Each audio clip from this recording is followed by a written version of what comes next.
Hello, welcome back to another episode of the Men's Hairstyle Podcast. I'm your host, Pete Brooker, and today on the show, I am talking to Giuliano Dore. He is one of the co-founders of Get Groomed. Get Groomed aim to bring classic barbering to your doorstep and provide you the best while saving you from the hassle of lengthy wait times and travel to and from the barbershop. The mantra is your style, your place, your time.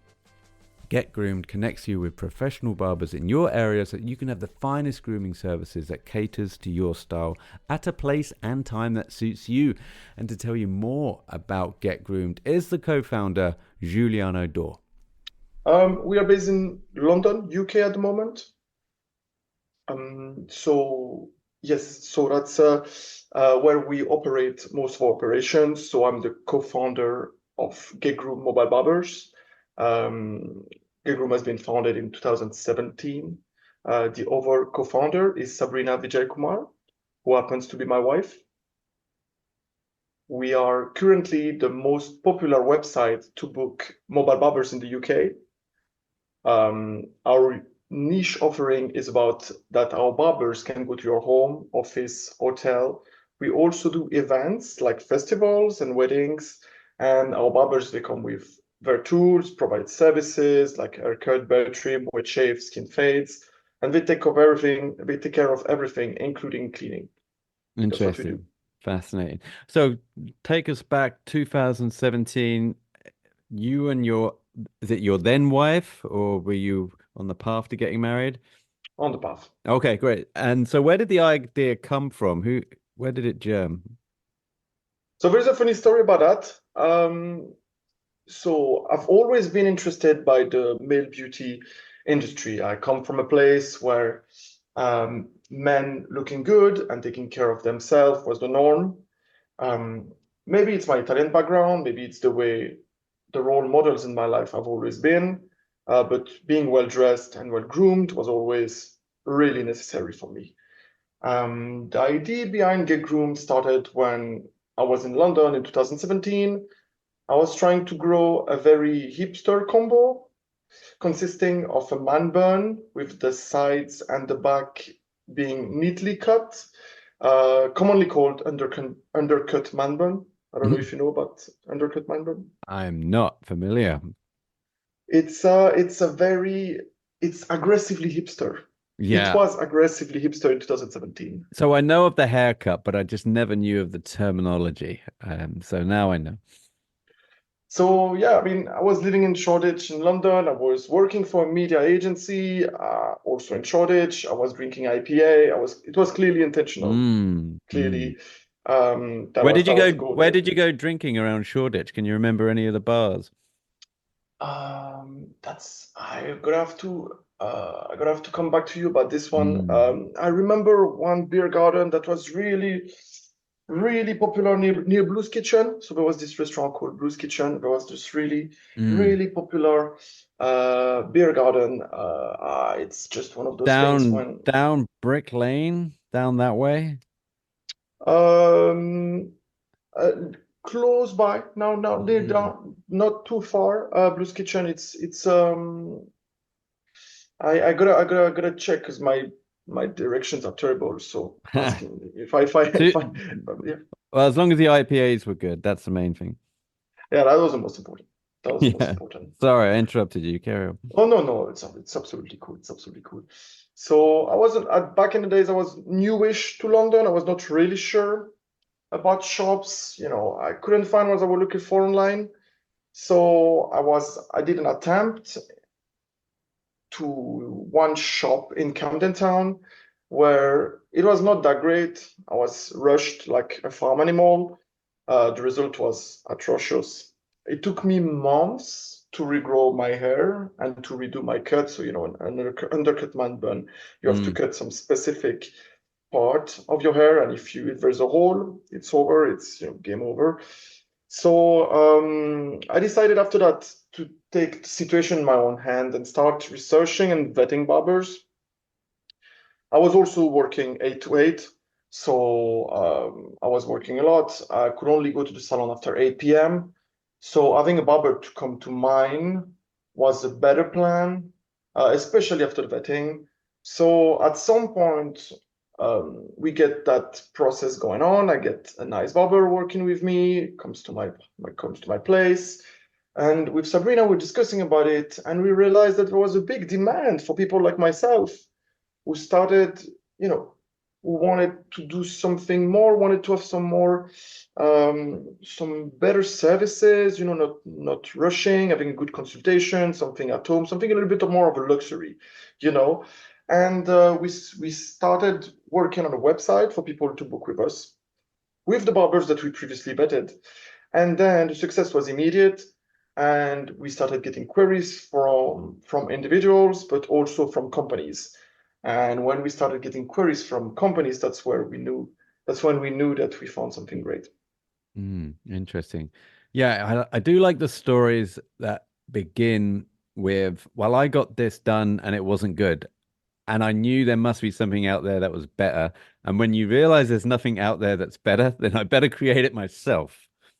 So So I find a lot of businesses that start with the necessity to please oneself and to corner that market, and then realize actually there must be more people out there other than just me that need this. So let's fill that gap. absolutely. I'm proud to say I'm the first customer of Get Groomed. I will always be. I will always be. It's just I know my barbers. I know the process works. They know or the process work as well. It's just so familiar. It's so convenient. Obviously convenience is very big for us as well because we set up our own schedule. We decided, okay, can I have a barber coming to my place at specific time? And also, all the barbers are vetted, they're certified, they come with reviews, ratings, Mm, so we know who we are talking to, and that is really important to mm. us. And so yeah, it's been quite fun. It's been quite fun. So Blue's Kitchen in Shoreditch is down Curtain Road. And so you're not anyone that knows where the Barbican is, it's just north of the Barbican. And you're around the corner from Brick Lane. So you got Dishoom down there as well. That's one of the more popular restaurants, right? I'm sure you know Dishoom. Of course, everybody knows this show. Yeah. And then the Truman Brewery is just there. Okay, so I know where you are. All right. Well, I don't think I've tried out the Blues Kitchen, but I'm gonna give that a go. Um, It's absolutely yeah. great. Their wings are fantastic. Yeah, You I've try the got. wings. I'm looking at the images already, and I haven't eaten, and I'm just starting to salivate. But that's luckily that's not audible. So, tell me, Giuliano, you've started the business, or you've had the idea. I'm wanting to know what the next process is. You've now got to kind of get a groundswell of barbers together, and get a team basically and build your army. So, where does that journey begin for you? So the way it started is we started recruiting barbers. It took us 9 months to build the website and to get a decent number of barbers to work with us. Obviously, we needed vetted and qualified barbers. We cannot just hire anybody. And from there, we have a launch and we are promoting our website everywhere. We started with London because obviously that's where we were, that's where we are. We do a lot of events, we do a lot of promotional operations just to get the word out there. After that, it's fairly simple. Once the onboarding is done well, you get your barbers. They know how to accept, how to use the app. They know how to go to the place. But obviously, I need to rework that a little bit, rephrase it a little bit. So let me explain how the app works. Mm, The app works a little bit like all those modern booking apps. Like, one example was the one Uber, when we book a cab and when the cab can come to your place. So we built it in that way, in a sense that the customers can log in and set up the address, set up the kind of service they want, they make a booking, and then we have all our barbers who are in the area receive a notification and they can accept it. mm, Obviously, there is a filtering in place based on the hairstyle, the type of hair as well, between European, Asian, Afro hair. Some barbers are specialized in different type of hair. So there's this whole system in place to match the right barber with the right customer and the right customer with the right barber. And then after that, once this is done, once there is a match, The barber comes, provide the service, clean up, and then mark the booking as complete. And this is it. It's uh, it's fairly intuitive. It's fairly fast, and from there we were in a position where we just needed to cover more ground. So Mm, now we have covered all of London, and then we have hired more barbers, and then we started looking at more cities, and that's where we are right now. interesting. And is there some kind of, I want to say like a patent on the tech that you're using, or is it basically riffing on the same tech that Uber, like you just mentioned, that sort of model when it comes to the app? Is it something that is a oh, I'm groping for the word, but it's basically what you're using on the app. Is it unique for you? Our matching algorithm is unique. Mm. So our system of matching and geolocation is definitely proprietary. So Proprietary. That's uh, it. That's it. I'll edit there that you in go. late, Julia. I'll edit that in later and claim it as my word. No Sorry. problem at all. Carry on. And so yeah, we spend a lot of time working on this algorithm to find the right way because obviously there's a system of notifications. We need to keep the customers notified when the booking is accepted, when the barber is on their way, to get them to know about the notification, which kind of barber is accepting, the profile, all of it is a complex system that we built to make sure that the service is we find the right barber for the right customer and the right customer for the barber. It's I wouldn't say it's fairly complex, but obviously because I built the tech, but it's still something that is really important to us. Mm, And now we're thinking of sparkling a little bit of AI on top of it, mm. just to improve the experience as well. So this is something that we are actually actively working on at the moment. Interesting. Okay. Well, I'm also interested to know about what hurdles you come across in a business like this. Maybe not, I guess your day to day. Do you have common problems where you go, ah, this again or that again, but you've now figured out a way to fix because it's a patterned problem. Do you see what I mean? Is there something that comes up Mhm. more often than not? Yeah, absolutely, absolutely. The day-to-day is running pretty smooth. However, we did have some challenges in the beginning. I think one of the biggest challenge we had, it was to reach people and tell them that having a luxury service, like having a hairstylist or barber at your home, you know, it's not something that is only for billionaires or TV stars. It could be something for you. It could be for you, for me, for anybody. And it is actually possible, and it is not that expensive. Mm, And some people wouldn't believe it. mm, They were absolutely sure that they had to keep on going to the same cramped salon mm, to get the same haircut because the shop owner cannot do different type of haircuts. mm, And the whole process without consultation in 10 minutes. They mm, were sure that they were sure that there was no alternative, that their life was set in that way. And regarding beauty, regarding the way they look, the way they mm, present themselves, they were condemned to this kind of lifestyle.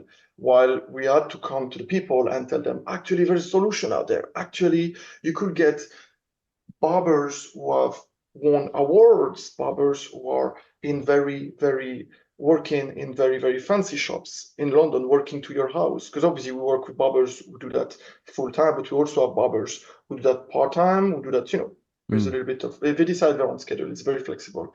So we were there to tell them, actually, you could get award-winning barbers to come to your home. This is actually possible. And we had to convince people, and it took a little bit of time. But Mm. now I think it's there. We're here to stay. So the challenge that was one of our challenge. Do you have to, so the audition process, the way that you vet the barbers, do they all have to come around to you first, Giuliano, and groom you, and then you kind of give it the thumbs up or thumbs down? That's our secret recipe. It I don't know if I can talk about it that much, to be honest with you. We do have a secret sauce to Hmm. our interview process because it's also part of our business. Mm. Um, Let me just say that all our barbers are very, very well vetted, very, very well certified. We are checking for references, we're checking for degrees, we're translating degrees if sometimes they're not from the UK. We have a very, very strong vetting process. We have some system in place where we can check in real time about their skills. Mm. Obviously, I cannot tell you a lot more about it because it's a little bit of our secret sauce. We have a Mm. process where we have to hire a lot of barbers. At some point, let's say we want to open a new city like Liverpool. We will have Mm. to hire, let's say, 50 barbers Mm. just to Mm. cover ground and, availabilities depending on, the volume that we're expecting. So obviously, we have to have a very tight process for that. But yeah, all I can say is that it's a very, very rigorous process that we have where we check our barber skills both before meeting them and while meeting them. Interesting. Yeah, I guess that's got to be the ultimate, hasn't it? Making sure that the quality is up to scratch, but having so many under your wing as well, but making sure that they're all on a level, on the level that's required. I would just say, like for example, if I had a lot of family members all strewn out around the country, I would just use this as a great exploitation tool. Like, well, you got to go and cut my mum's hair now, and then we'll see after that, and then my brother's after that, and then my uncle. I would go through the whole line of family, and then just when the hair grows back in about 2 months' time, begin the audition process again. Yeah, absolutely. I'm not gonna lie. In the beginning, we were doing interviews in my flat in Mm, Shoreditch. mm, So we had barbers coming all the way to Shoreditch. We were struggling to find friends. Can you have? Oh, but my hair is already short. Oh, I don't mm, have a beard. It's mm, we were looking for friends all the time. Okay, do you want a free haircut? We need to check this barber. mm, So in the mm, beginning, 2017, it was hilarious. It was mm, hilarious. We are so grateful because some of those barbers they give us a chance. mm, Sometimes you just see a job offer out there and you have to go to this lad apartment in Shoreditch to show mm. that you're a barber. It's obviously you everybody got to start somewhere, right? And I'm really grateful because some of those barbers gave us a chance, and ever since we've been working with some of our barbers since 2017. Um, it all started in an apartment in Shoreditch. So Amazing. yeah, but now our process has evolved and we are a lot more pro than before. But we got to start somewhere, right? And can you branch out as well? Like, so you have, I'm imagining Edward Scissorhands. When a groomer comes around, they cut one person's hair and then they start working on the dog in between times while the other person goes out as a cigarette. And then you kind of go, well, actually, now I can double bubble it. I can do the dog, the cat, and the human whilst I'm all here. This is not something we have thought about. Um, you can take that to the bank, Giuliano. I'm just That's firing it. cars. That's it. This is a $1 trillion business plan right there, Pete. Well, you're already on your way, right? So you've got London, I know it's locked in, Birmingham as well is on the books. So you mentioned Liverpool. Is that where you're looking to spread your net further now? So another big city that we started covering is Manchester. Mm, I am thinking of Liverpool. That was mm, just an example, obviously, mm, but it is in a corner of my head and of my mind. mm, I do love the culture of this city. Um, it's something that I think would be a really good fit for the service we provide. mm, But we also have a strategy where we cover a lot of small towns as well. Um, what we found is that there's some kind of beauty deserts in a lot of places in the UK where there's no shop in a 5 mile radius, sometime in a 10 miles radius. And this is where our barber, this is where our solution comes really handy.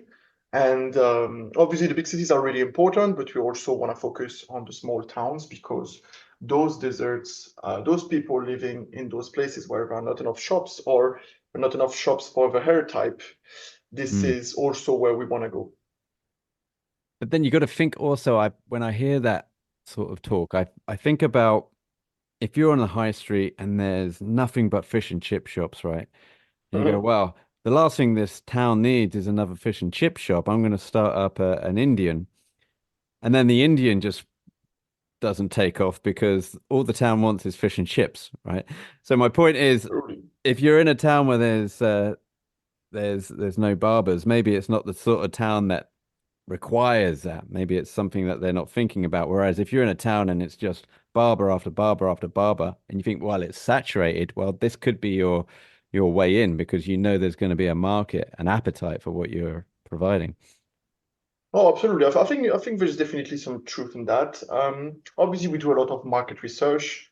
Mm. We will not jump in every town to say, hey, we have a barber now, please book with us. We need to also check a lot of, there is a lot of factors to take in account. My goal, my dream would be to have a barber in every town in the UK and to bring this kind of convenience and this kind of luxury to any home and companies as well, because the business side, the corporate side is also very, very big.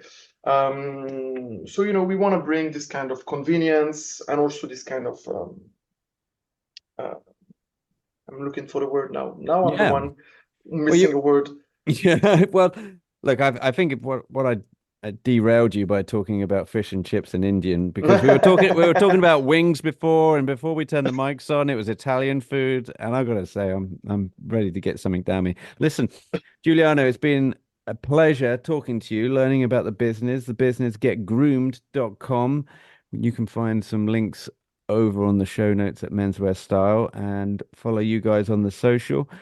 And yeah, I really enjoyed our chat. Thanks, Giuliano, and hope to catch up with you soon. Thanks, Pete. That was great. We'll go get some wings. We'll get an IPA in Shoreditch.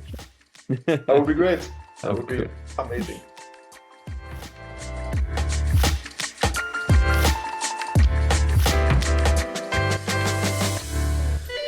You've been listening to the Menswear Style podcast. Be sure to head over to menswearstyle.co.uk for more menswear content and email info@menswearstyle.co.uk if you would like to be a future guest on the show.